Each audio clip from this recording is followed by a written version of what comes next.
All right, so let's talk about one of my favorite topics to teach about in real estate, and that is unprofessionalism. This is something that is rampant in our industry, and that's a terrible thing to say, but it's true.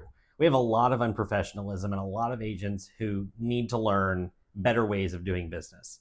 So here is a text I got yesterday from a friend of mine. And basically, what she's saying is that she had a listing and it had a combination lockbox on it, and another agent put in a request to show it and decided to give their buyer the combination to the lockbox so the buyer could just let themselves in and go tour the property alone. Obviously, this benefits the buyer's agent because they don't have to drive over there and show the property. The only problem is this is absolutely not allowed. I have heard of buyer's agents doing this where they give their buyer the code, or I've heard of listing agents doing it where they get a call and a buyer wants to see it. They don't want to drive over, so they just go ahead and give out the code on their own listing themselves. First of all, when you take a listing, it is your duty to the seller to make sure that that property stays safe, especially if they aren't living there and they're out of the area. That's on you. Now, if you're a buyer's agent, when you are showing a property, you have a duty by the code of ethics and the fact that you are a licensed agent to be sure that that property is safe.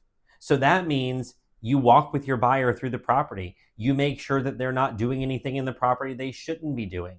When we give out codes so that people can just go and see properties whenever they want, we run the risk of that buyer destroying the property. They could go in and just totally ransack it.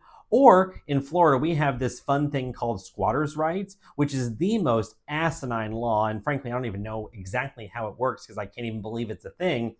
But what that says is that if people get access to the property, they can actually claim that that property is their residence and the police can't remove them. It's like a huge process to go through to get squatters out of a property. Sounds ridiculous, but it's true. So folks, this is why who you work with matters. Not all agents are good. Not all agents are even decent. And some agents are downright awful, just like this one. And frankly, if it was up to me, she wouldn't be an agent anymore after yesterday.